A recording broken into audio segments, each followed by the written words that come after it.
Creative Magic Club.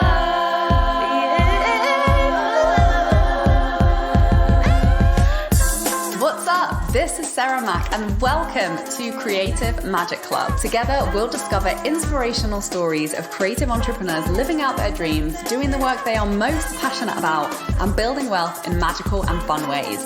While building a six-figure income as a writer and coach, helping other women to launch their dream businesses, I've connected with so many incredible people and seen it proven again and again that you can thrive financially doing whatever it is you are passionate about. I'm here to share life-changing strategies for mindset, making money, and reaching more people with your work in a business and life filled with creativity, freedom, and fun.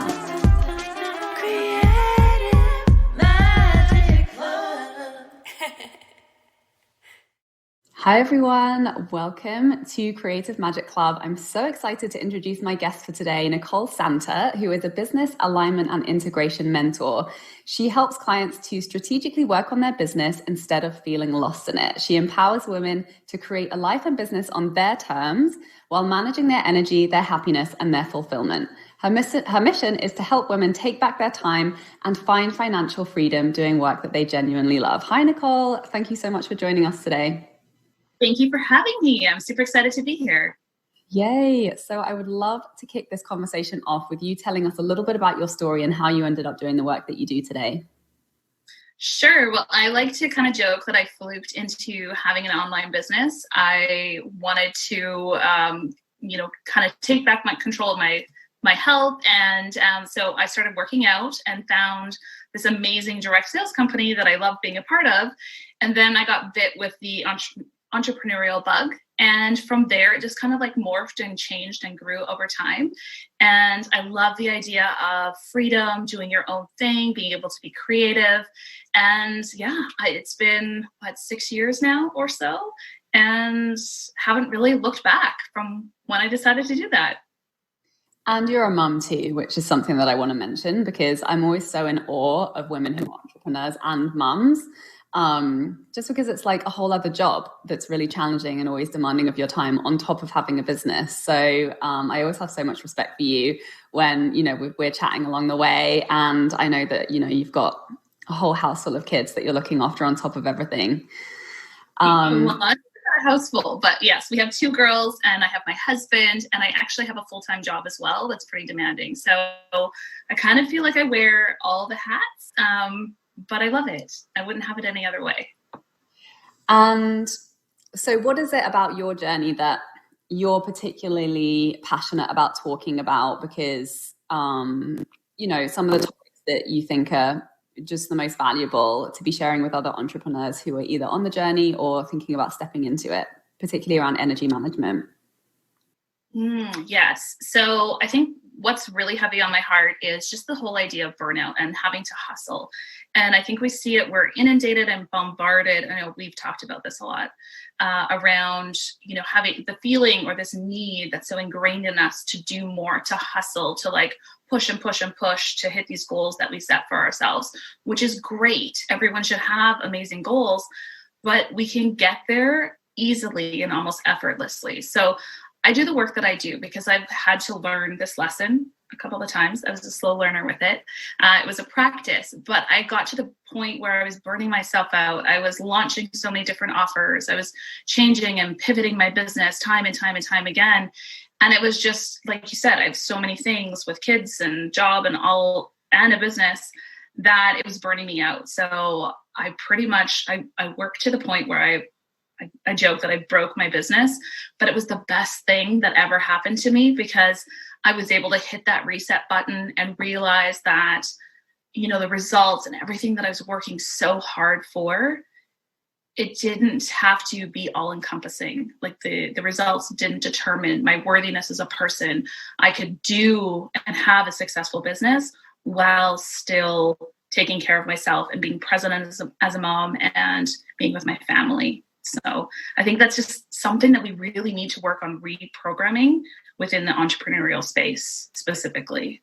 Yeah. And you know what? It's really inspired me listening to you and other entrepreneurs who I know who do have jobs and a family and a business, because it really, it gave me some perspective on my own business. And I was like, that's always been a desire that's been coming through me in my business, and an intention that I set out with in the beginning was to obviously have a business that gave me freedom in my life, that didn't take up all of my time, obviously coming from film production, which, I was working like 18, 20-hour days. And I really felt like I was very time poor when I was working on set and in production jobs, because I was just required to be available for all of my entire day. There was no space around it for anything else that I wanted to do.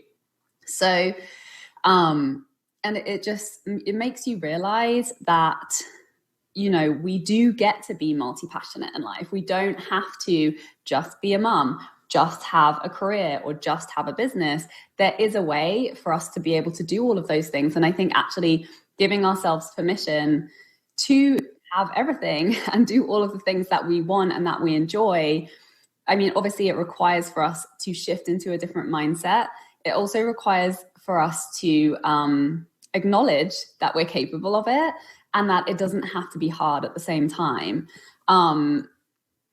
And actually I found sometimes when I give myself less time in my business because I take on other projects, or, there's just more going on in my personal life, I'm way more productive. I often produce way better results because I'm not just like allowing the tasks to expand into the entire day, which, does happen if I do like shelve everything and get super focused on my goals. That has happened from time to time in my business, and it doesn't work because you just get really like obsessive and in your head, and you're not as creative when you show up, when you don't have that focus and you don't have that balance with the things that are really nourishing you outside of your business. So I would love you to talk a little bit about like what had to change for you to make that shift from where your business was, or your approach to the balancing act wasn't really working, to moving it to a place that felt much better?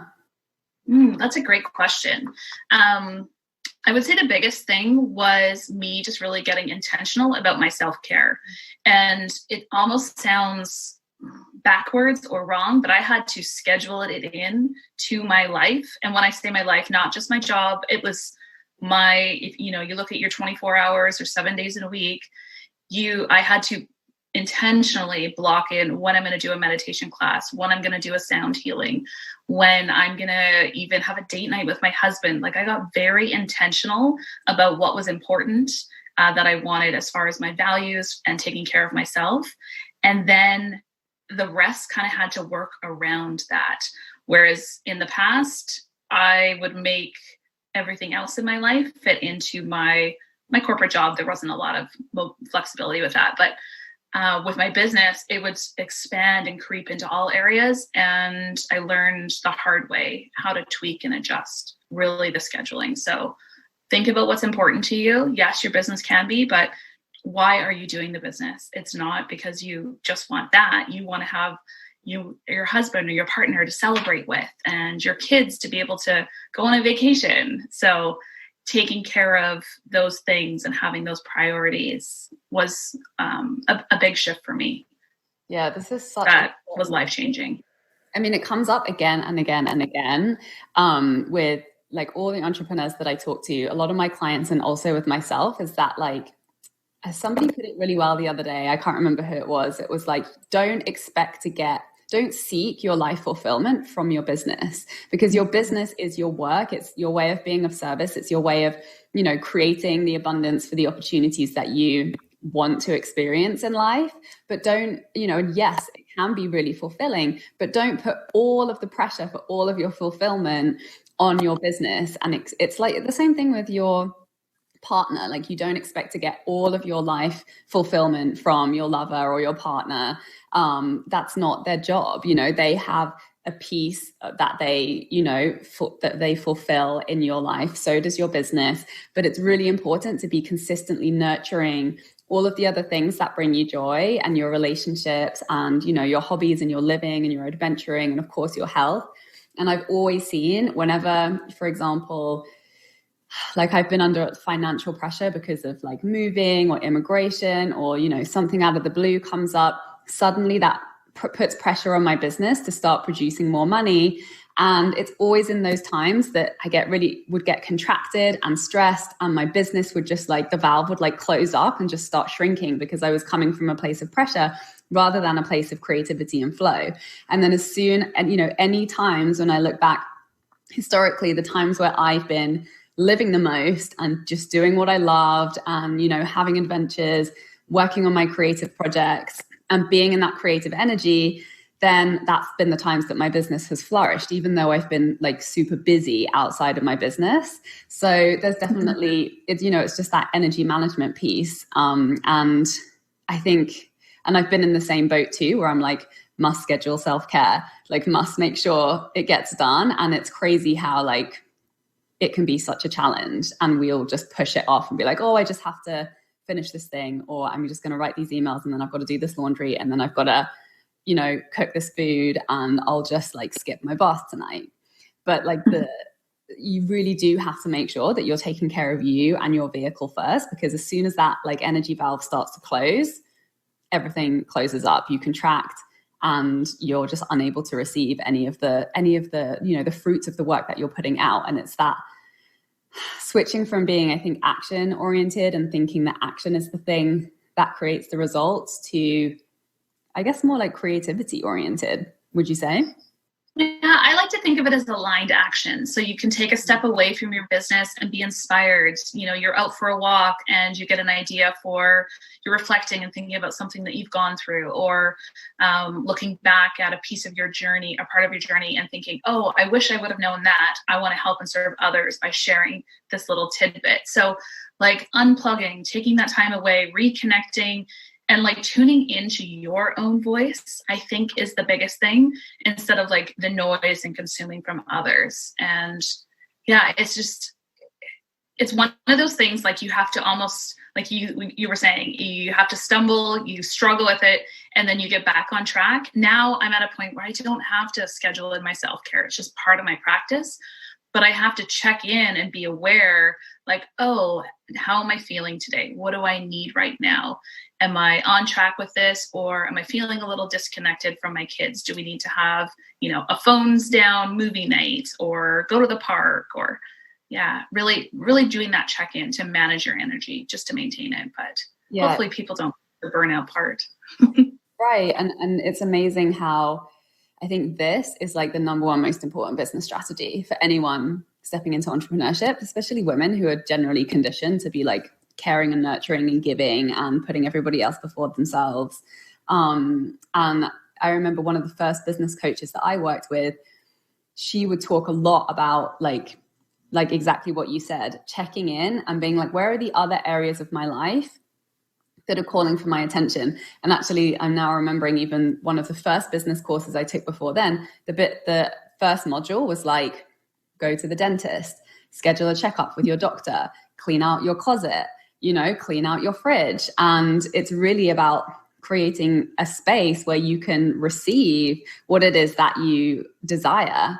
And when you're ignoring your body, when you're ignoring your relationships, like you bet all that shit's going to come back around and affect you, and be draining your energy, or just be leaking into the way that you're showing up in your business, like you say, and affecting whether or not it's an aligned action or whether it's coming from a place that isn't completely aligned. And it's like taking care of all of those little areas of our life that creates that holistic space that allows things to flow so much more naturally and enable you to move out of that need to push.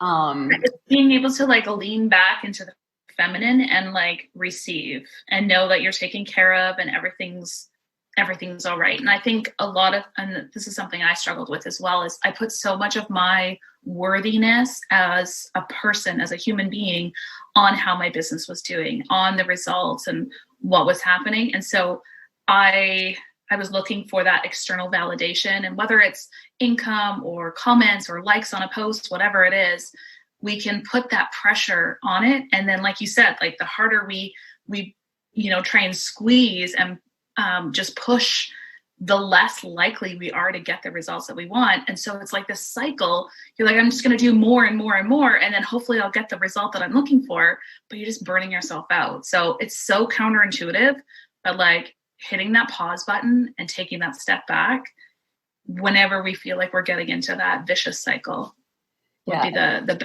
advice. And I love that. I've taken so many masterminds and training programs, and no one's ever really talked about that. It was me getting to that point. So those are really good courses to include and to think about.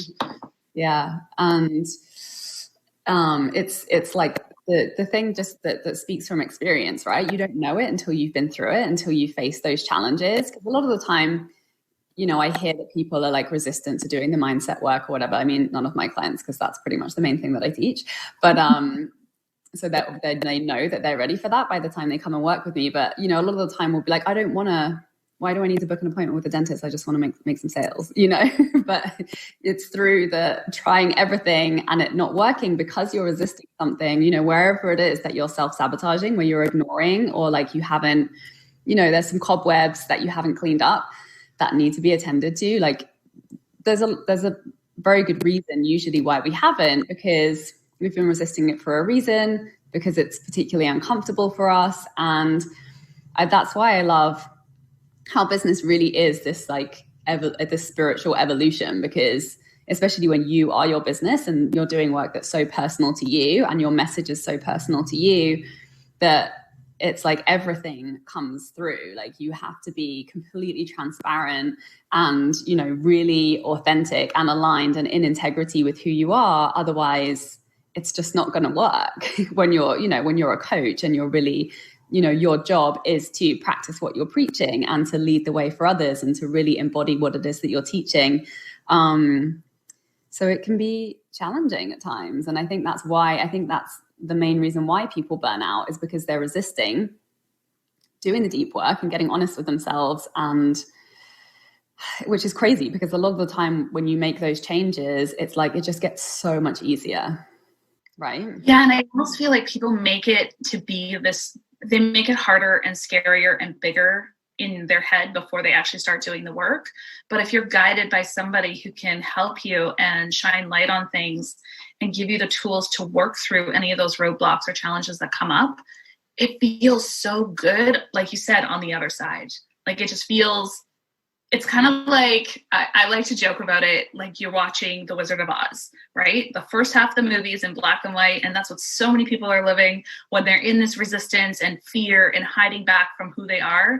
And then all of a sudden you do the work, and yeah, it's not always easy, but you end up with like a color movie at the end, and life is just so much more fulfilling. So I know that's kind of cliche and kind of cheesy, but I truly feel that's how it's been for me. So I don't know if that's how your journey unfolded, but yeah, totally. Like it gets better and better and better. The more mindset work you do, the better it gets. Like it's really that simple.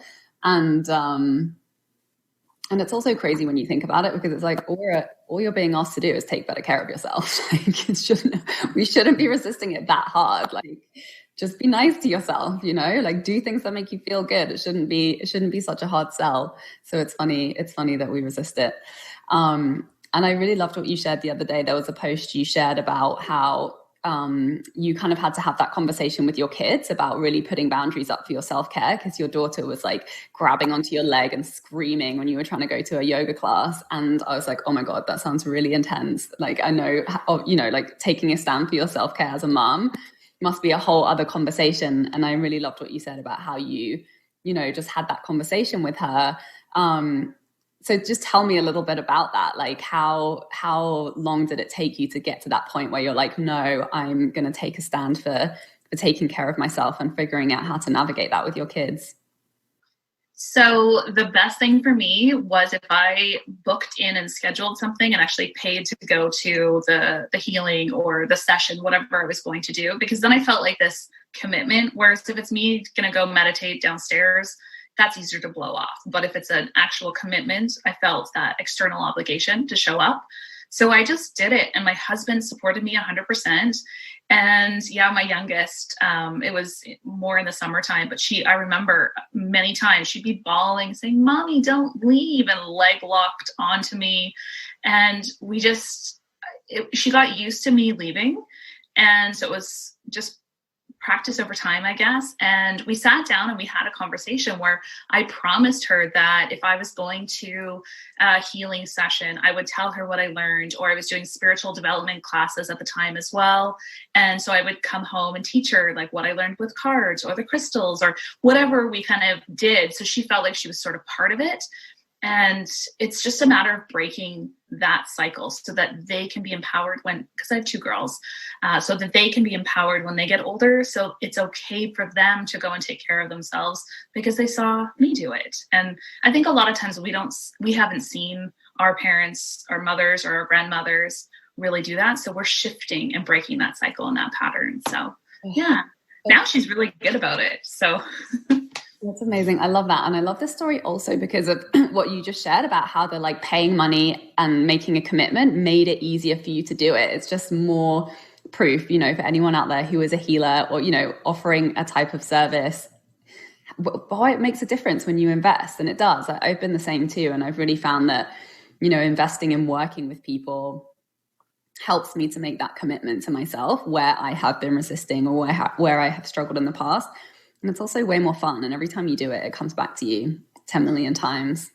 100%. Yeah, because you value it more because you've made the promise, but you've also made the financial commitment. You've almost committed to your family that you're going to be doing it. So you have that additional accountability. Every single time I invest in myself, and it's been a lot, it's always come back with the lessons and the teachings and everything that I needed from it. So yeah, it doesn't matter. It's not the amount of money necessarily, but it's the energy that you put towards that. So, and then you bring all of that home to your daughters, which is so important. Amazing. So what would you say is, you know, the message that's really on your heart that you wish you know, your people knew? I think that everybody needs, and we kind of talked about this before, but to slow down and to check in with what you want, to tune out all the noise and like the shiny object syndrome when it comes to your business. Just because you see me doing it a certain way or you doing something a certain way doesn't mean that you have to do all of the things. So get out of the comparison trap and like almost kind of put your blinders on and stay in your lane, focus on what you're doing and be aligned to that vision for the future. And it's not a cookie cutter type of approach. Play, have fun, and learn as you grow. And it might not be the direct route that you anticipate to get to where you want to go, but it's going to be exactly how you need to get there. When you look back, everything will kind of fall into place. I love it. And schedule your self-care. Yeah, that's a given. Actually, no, what I want everybody to do is get into the habit so they don't even need to think about the scheduling. But yes, if you feel like you're lacking, especially going into the holiday season, a lot of times people are going to be focusing on others. So take that time, and it doesn't have to be a lot. It could be, 2 minutes, 5 minutes of just quick, tuning in, taking some deep breaths, connecting inward with yourself. It doesn't have to be a lot. I love it. And where can anyone who's listening find you if they want to learn more about all your work? Well, the best place, my favorite place to hang out is my Facebook community, and it's the Wild Woman Collective, because we are a group of women who are doing things our way on our terms when it comes to breaking the rules. So yeah, I invite everybody to join. We can put a link in the notes, and would love to have you guys there. We do trainings. Actually, I have a self-care summit that's running right now when we're recording this. And then, yeah, lots of good stuff in the works going into the new year as well. So would love to have you guys. Yeah, I love that. Wild Woman Collective is such a great name. And you've had some really good speakers in there with your summit. So definitely go check that out if you're listening. Thank you so much, Nicole. It's been such a pleasure talking to you today. Yeah, it's been a pleasure being here. Thank you so much for having me. Thank you. Thanks for watching, everyone. Bye. Bye. For more inspirational content, head over to my website withsarahmac.com and please support the show by liking, commenting, and subscribing.